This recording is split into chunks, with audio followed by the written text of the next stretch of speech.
Alright សួស្តីគ្នាយើងខ្ញុំ Canal ខ្ញុំបើសិនខ្ញុំ record រិចនៅមិនខ្ញុំ record ហើយម្ដងហើយតែខ្ញុំភ្លេចrecord OBS ខ្ញុំត្រូវថតឡើងវិញ Alright អូខេ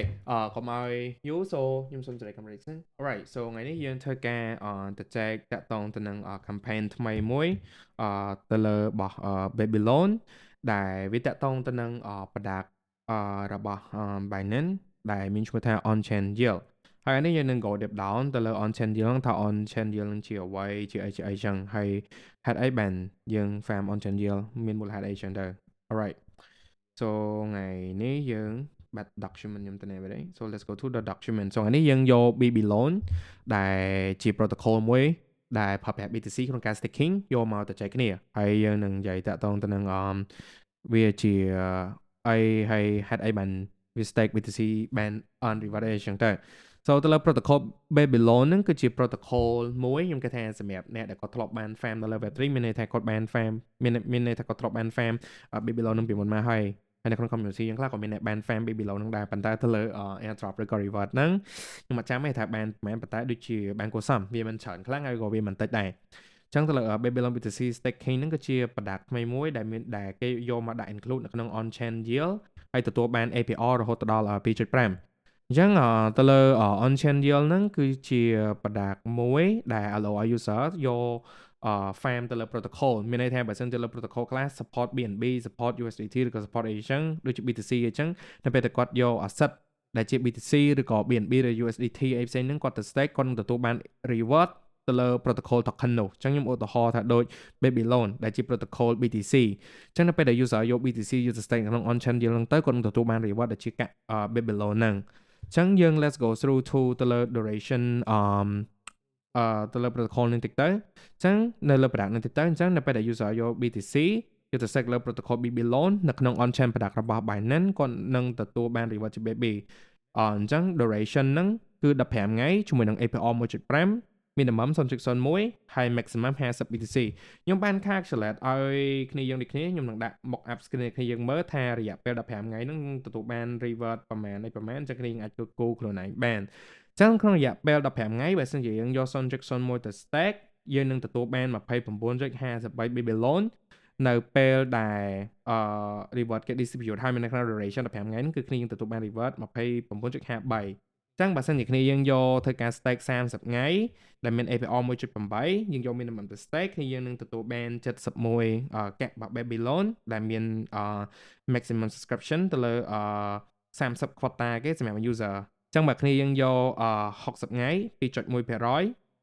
APR យកទៅ stake 0.01 minimum គ្នាយើងនឹងទទួលបានទៅលើ100ទៅលើកាក់ Babylon 166.30ហើយបើសិនជាគ្នាយើងយកទៅ stake 60ថ្ងៃសម្រាប់ VIP special អាហ្នឹងខ្ញុំគិតទៅ VIP special ប្រហែលជាសម្រាប់ VIP user គាត់ទទួលបាន 2.5 ស្មើនឹង90ថ្ងៃដែរទៅលើ normal user អញ្ចឹងគាត់ stake 0.01 គាត់នឹងទទួលបាន166 Babylon អញ្ចឹងបើ90ថ្ងៃវាបាន166ដូចគ្នាអញ្ចឹងទៅលើ Babylon BTC staking product rule ហ្នឹងគឺគេមាន subscription criteria របស់គេ available for first come first serve ចឹងមានន័យថាអ្នកដែលគាត់បានធ្វើការចូលទៅ stake មុនចូលទៅប្រើប្រាស់ product ហ្នឹងមុនគឺមានន័យថា first come first serve មានន័យថាអ្នកដែលចូលប្រើប្រាស់មុនគឺគាត់បានមុនហើយអ្នកដែលក្រោយគេអាចនឹងអត់អញ្ចឹងណាហើយដែលខ្ញុំដឹងគឺ promotion period របស់គេគឺចាប់ផ្ដើមពីថ្ងៃទី3ខែ12ម៉ោង10 UTC ចឹងយើងបូក7ទៅហើយនឹងបញ្ចប់នៅឆ្នាំ2026ខែ1ថ្ងៃ2ម៉ោង 23:59 UTC ចឹងអាចនឹងម៉ោង 6:59 ផឹកអានេះយើងបូក7 UTC ទៅចឹងយើងមកមើលរបៀបចូលទៅលើ Babylon ហ្នឹងតិចចឹងខ្ញុំនឹងដាក់ guideline ឲ្យគ្នាយើងមើលដូចគ្នាខ្ញុំនឹងថតជាវីដេអូថានៅ mock up screen មួយថាដើម្បីចូលទៅក្នុង on-chain yield ដើម្បី farm Babylon ហ្នឹងយើងត្រូវធ្វើដូចម្ដេចចឹងជាដំបូងគ្នាយើងចូលទៅក្នុង Binance app របស់គ្នាយើងខ្ញុំសូមបិទ do not disturb មួយសិនដោយសារតែក៏បាន load notification យ៉ាងច្រើនចឹងគ្នាយើងចូលទៅធ្វើការនៅក្នុង Binance ពេលដែលគ្នាយើងចូលទៅដល់ក្នុង app Binance របស់គ្នាយើងហើយគ្នាយើងចូលទៅលើពាក្យ earn ហើយគ្នាយើងចូលទៅ drop down មួយខាងក្រោមនេះហើយបន្តមកគ្នាយើងចូលទៅលើពាក្យ on-chain yield ហើយនៅពេលដែលគ្នាយើងចូលទៅក្នុង on-chain yield ហ្នឹងគ្នាយើងនឹងឃើញមាន protocol ជាច្រើនទៅដល់5 protocol ហើយ protocol ទាំង5ហ្នឹងសិតតែបើកឲ្យគ្នាយើងក្នុងការ farm ដូចគ្នាប៉ុន្តែថ្ងៃនេះខ្ញុំនិយាយថា specific តាក់ទងទៅនឹងBabylon មួយឯងអញ្ចឹង យើងធ្វើការចុចខាងក្រោមគេដែលជា baby loan ហ្នឹងអញ្ចឹងគ្នាយើងនឹងឃើញduration ក្នុងការ lock អីផ្សេងៗហីអញ្ចឹងដូចខ្ញុំនិយាយមិញហ្នឹង0.01យើងទទួលបានប៉ុន្មានវានឹង estimate ហើយសម្រាប់ខ្ញុំមាន60ដល់តែ2ដងនេះដោយសារតែខ្ញុំមាន60ដោយសារខ្ញុំជា VIP user អញ្ចឹងខ្ញុំអាចទទួលបាន2.5 APR ដូចខ្ញុំដាក់ឲ្យគ្នាមើលខាងលើអញ្ចឹង Yeah អានេះសម្រាប់ទៅលើការstake BTC ដើម្បីទទួលបានកាក់baby loan ហ្នឹងអញ្ចឹងយើងកន្លែងមកមើលកាក់ baby loan ហ្នឹងវិញអញ្ចឹងបើគ្នាយើងធ្វើការ stake 15ថ្ងៃ normal user គ្នាយើងទទួលបាន 29.53 ហ្នឹងគឺទទួលបានតែ 0.54 USDT ទេអញ្ចឹងគ្នាយើងអាចយកទៅ calculate បានថាការ stake មួយហ្នឹងវាចំណេញឬក៏អត់ហ្នឹងហើយតែបើសម្រាប់ខ្ញុំនិយាយស្មោះត្រង់ទៅការ stake ហ្នឹងវាសម្រាប់អ្នកដែលគាត់ទិញ BTC យកទៅ stake គឺអត់ចំណេញទេដោយសារតែទី1គាត់នឹងប្រឈមនឹងការខាតបង់នៅពេលដែលតម្លៃ BTC ធ្វើការឡើងចុះតែបើសិនជាគាត់ជា BTC holder ហើយគាត់អត់ដឹងថាយកកាក់គាត់ទៅធ្វើអីឬក៏និយាយថាទុកចោលនៅក្នុង spot គាត់អាចមកប្រើប្រាស់ product មួយនឹងបាន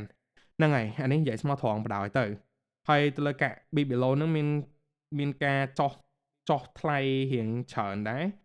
អូយអត់មាន data អញ្ចឹងទៅមើលនៅក្នុង CoinMarket Cap វិញអញ្ចឹងទៅលើកាក់ BB loan ហ្នឹង all time high របស់វាគឺ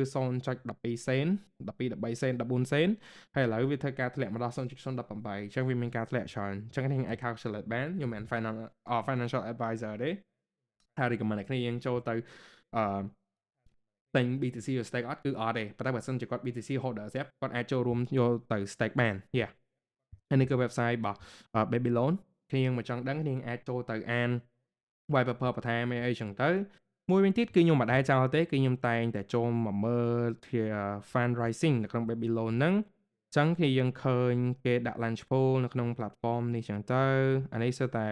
undisclosed ទាំងអស់ទទួលបាន70លានដែល investor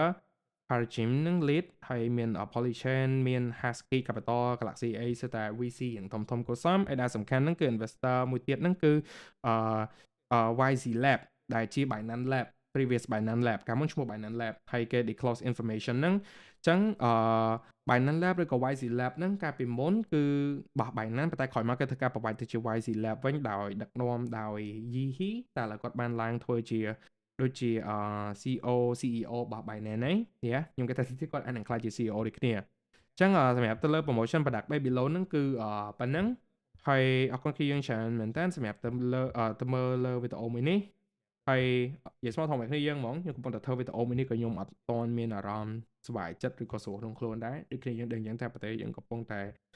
ជួបវិបត្តិសង្គ្រាមអីចឹងទៅហើយខ្ញុំក៏អត់សប្បាយចិត្តដែរក្នុងការធ្វើវីដេអូនេះអត់ស្អីមានអារម្មណ៍ទេនិយាយអត់ focus មែ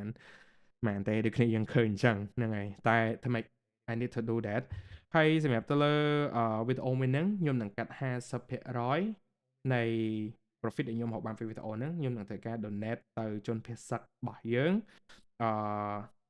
ចន្លោះពេលសង្គ្រាមនឹងដូចគ្នាហើយ